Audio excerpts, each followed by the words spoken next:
और इस बीच कानपुर सान्या पर इस वक्त की सबसे बड़ी खबर आपको बता दें। 8 पुलिस एहलकारों के कत्ल से ठीक 51 मिनट पहले का ऑडियो सामने आया है। विकास दुबे ने सिपाही से फोन पर लाशें गिराने की बात कही थी। बातचीत का एक्सक्लूसिव ऑडियो जी सलाम के पास है। इस ऑडियो के 51 मिनट बाद गोलियों से छलनी कर दिए गए थे 8 पुलिस एहलकार। तो हुआ क्या?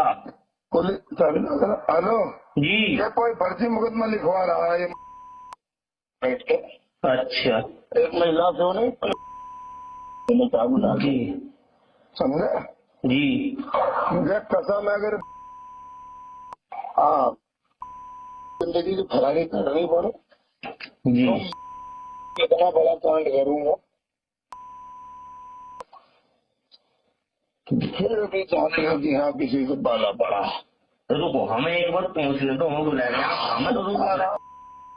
अगर पूरी किया जाए जी जी तो खून काटूंगा इसके ऊपर तो जिंदगी काटूंगा जीवन लेकिन जी जी हाँ बता रहा हूँ आप विकास दुबे का शिकार होगा।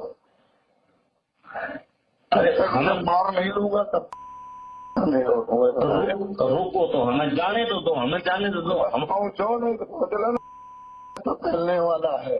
अभी रुको तो आप हमें तो समझ दो, सब समझाएंगे हम। बताता हूँ ठीक हो गया। क्या तो हुआ क्या?